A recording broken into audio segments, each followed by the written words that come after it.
You are Locked On Wolverines POSTCAST, part of Locked On Sports Detroit on the Locked On Podcast Network.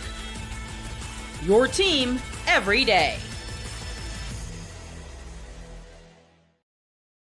What was that? Well, I guess you take the victory. The Michigan Wolverines topped the Purdue Boilermakers 21-16 at the Big House. Welcome one, welcome all. It's alive. Locked On Wolverines Postcast. I am your host, Jake Riepma. You can follow me on Twitter at Jake_Riepma. Thanks as always for making it the Locked On Wolverines Postcast, your post-game destination, free and available wherever you get your podcasts. And of course, on YouTube, it's all part of the Locked On Podcast Network, your team each and every day. I'm going to take you through this snooze fest. At least that's what I'm deeming it. And a game the Michigan Wolverines made a ton of mistakes and probably a step backwards, if we're being honest, with Bryce Underwood and his development. But at the end of the day, Jordan Marshall saves the Michigan Wolverines with 3 rushing touchdowns, and the goals, the expectations, everything else still in front of the Wolverines, as somehow, some way, this team's 7-2 and still controlling their own destiny. I'll have my biggest talking point, our turning point, and our player of the game all next on a live Locked On Wolverines postcast. Make sure you fire up that comment section. Would love to hear what your thoughts were on the game. And usually I'm pretty positive. You know, you control the line of scrimmage, you control the ground and pound game. I got to talk a lot of people off the ledge of just, hey, that's Michigan, that's Sharon Moore. That's what this team's going to be. They're not changing, and it's been effective. But tonight, even though they got the victory, I mean, this is a winless Purdue Boilermaker team, winless in the Big Ten, coming in 2-7 overall. And they were in this game the entire way, and there was no killer instinct. There was no sense of urgency. There was no take the life from the opposition. And I gave the Wolverines a lot of credit in that win over Michigan State and Washington, who, if you want to do the quality of opponent conversation at the time, we thought Washington was a little bit better. And, you know, it wasn't glamorous. It wasn't pretty. It never will be with Michigan. But you saw them at least take a stranglehold on the Washington Huskies and dominate that physically. You saw a similar approach against the Michigan State Spartans. But tonight, my goodness, it was lackluster. It was uninspiring. And that's why I put that on the header for today's thumbnail. But at the same time, if I'm going to be true to myself, if I'm going to continue to be honest and transparent, you will always take a win. A win is a win is a win. I think Sharon Moore's post-game comments on field were very telling, saying this bye week is coming at the perfect time. I couldn't agree more, because also this Michigan team needs to get healthy. But we begin where we always do, and that's the biggest talking point in this one, what we'll be talking about. This is what you'll be talking about. The individual effort from Jordan Marshall really saved this Wolverines team, and he had to step up with Justice Haynes out and a number of important contributors out from this Michigan Wolverines team. They are banged up, but the offensive line plugging up, or creating those holes, I should say, and allowing Jordan Marshall to get out and run, really impressive. And they needed it tonight because the offense just was not there. I mean, Jordan Marshall's stat line is the definition of a bell cow. 25 carries. You just don't see that very often anymore. 185 yards, averaging better than 7 yards a carry. The 3 touchdowns, of course, the long of 54 really helps out that yards per carry. But at the same time, I mean, Sharon Moore said it was a career night, and I completely agree. Again, this is Michigan football. This is what we as fans have to watch. But tonight, it just wasn't a dominant performance against an inferior team on paper, the record books. And I guess you give Purdue some credit. Their defense forced some turnovers. The turnover Bryce Underwood committed, fumbling out of the end zone, is just a backbreaker. And Michigan didn't, I keep going back to the killer instinct. They didn't put the nail in the coffin. And the way the first half ended, by going 2 for 1, or at least setting yourself up for a 2 for 1, provided an opportunity for Michigan to really put themselves in the driver's seat early in that second half, because, just Purdue's offense just doesn't have the Jimmies and Joes to keep up and be explosive. And so if Michigan could have started the second half the way they ended the first half, you're looking at a totally different ball game, and the dynamics of that just being completely different than what we endured tonight. And endured is probably the best way I could put it, because did anybody enjoy watching that game? It kind of felt like a chore.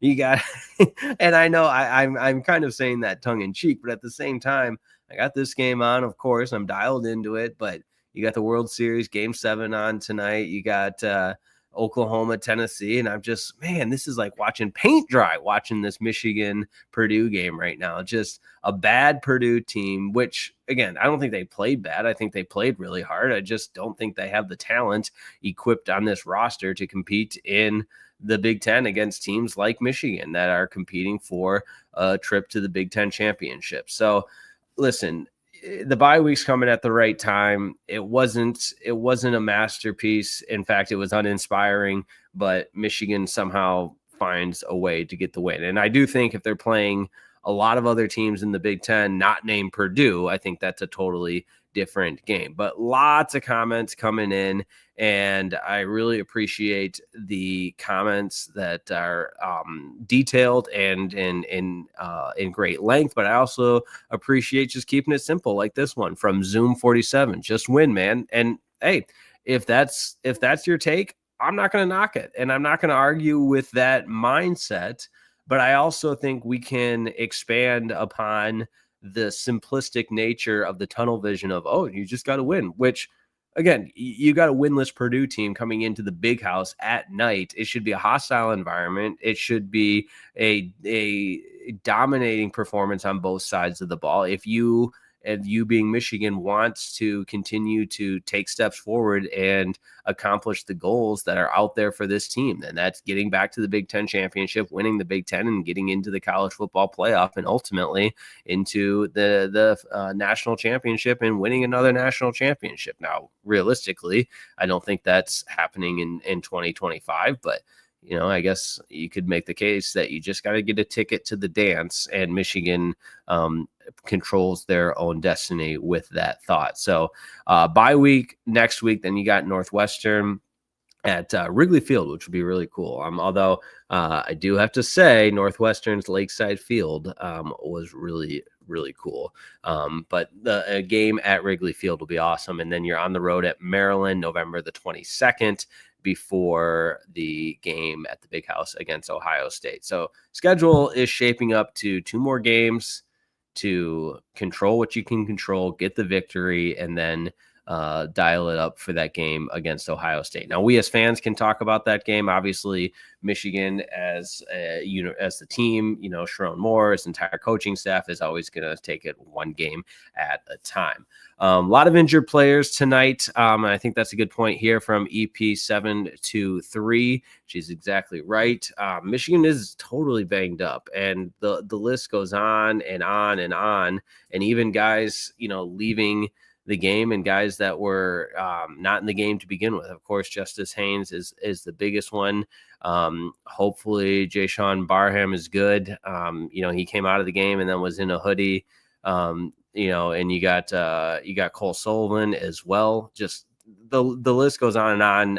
Listen, there hasn't been any new information from an immediate post-game show, so I'm not going to get into all of that and what it means for Michigan, other than the obvious of, hey, got to get healthy in the bye week. So appreciate everybody tuning in to the Locked On Wolverines postcast, the post-game show. Jake Riepma, happy to be on with you. And let's go ahead and take our first break before we come back with our turning point and our player of the game, and look ahead to the bye week and beyond. That's all next on a live Locked On Wolverines postcast.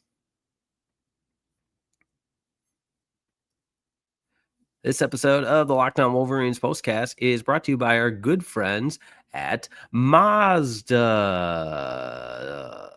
Mazda is moving the game forward for those who believe it's not just about playing the game, it's about redefining it. There are moments that do more than put points on the board. They move crowds, move culture, and keep moving the game forward.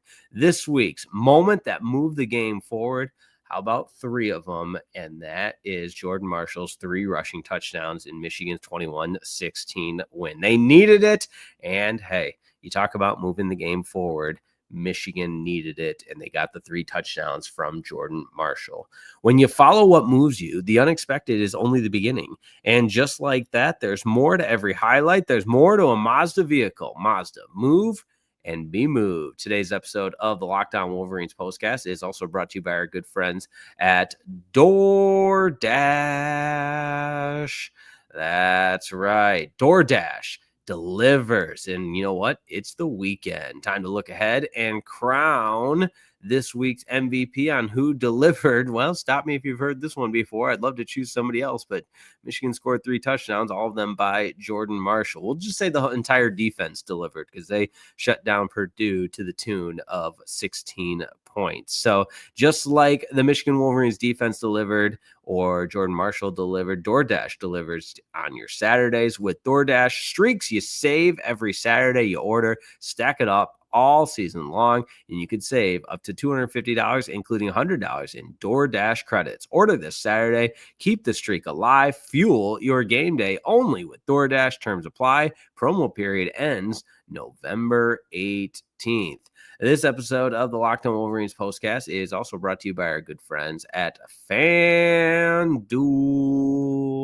The NBA season is back. All kinds of stuff going on in October and now into November. That's right, we're in November. There's no better place to get in on the action than FanDuel, the official sports betting partner of the NBA. Even if you missed the start of the game or you want to ride the hot hand, FanDuel has live bets on everything from whom will score to fourth quarter comebacks. Plus, you can even combine your live bets into a same game parlay for a shot at even a bigger payout. It keeps every game exciting, especially when your team's making that late push. Right now, FanDuel is giving new customers $300 in bonus bets when your first $5 bet wins. So head to FanDuel.com, sign up and play your game with FanDuel, the official sports betting partner of the NBA.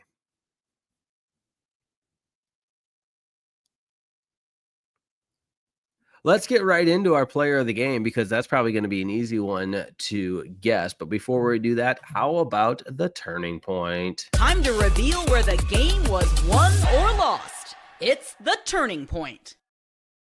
I'm going to give it to Michigan's defense when they stopped Purdue on the 4th and short, penetrated the offensive line, came up with the big stop. You needed it. It was still a game at that time. Now, a couple other turning points I had penciled in my notes. Had the game gone south, Bryce Underwood, what are you doing? You can't fumble the football on the goal line into the end zone and out of bounds. And that is kind of a silly rule, by the way. I don't know what the right rule is, but just fumbling it out of bounds and then it automatically changing possession to the other team and they getting it on the 20 is kind of bizarre. Again, I don't know what the fix is for that because if you fumble the ball and it goes out of bounds, it remains with the offense. But what changes so where the ball, if it's through the end zone, goes out of bounds, then it goes to the defense? I don't know what the right answer is, but just a bizarre rule, but is what it is. I had that penciled in as a potential turning point. Fortunately, it was not. Now, where this game could have really turned was the poor punt by Purdue that gave Michigan the excellent field position. This is all the way back in the first half because Michigan went down, stole a possession, scored a touchdown, could have been a 2-for-1. And this game, the tune of this game could have been so totally different. But in fact, Michigan does not take advantage of the second component of the 2-for-1, the old 2. So they just get the touchdown the first time. But that said, like, again, I'm never going to hop on the Locked On Wolverines postcast and try to sell something. If the game sucked, and I think it does, that's what I'm going to tell you. And I think tonight kind of sucked. And maybe that's just me being negative and nobody else is in agreement with me there. But that's the best I can do for you. How about our player of the game? This is the Locked On Player of the Game. Locked On player of the game, Jordan Marshall, 3 touchdowns. You got to love it. The rushing attack, again, these are like video game numbers that when you've got a player you like and you just hand it to them every time. 25 carries, 185 yards, 3 touchdowns, better than 7 yards a carry. As a team, Michigan, and again, over 250 yards rushing, 253 yards rushing. And listen, as much as I've knocked what felt like inability to be ready for this game, I feel like I should also acknowledge just the ability to effectively play to your strengths, and that's running the football for Michigan, and they did that tonight. So uninspiring at times. The turnovers, lots to clean up. Sharon Moore said that himself. I would agree. But you got a bye week to get healthy, a lot of injuries, and then you've got 2 very winnable games before the showdown against the Ohio State University in Columbus. And I know I'm going to fire people up by saying that's just their thing. We can make fun of them. It's funny. And it's like, okay, that's actually really annoying. But that game, that's your season. As so long as you take care of business against Northwestern and Maryland. Maryland got blown out today. Northwestern, I believe, was off today.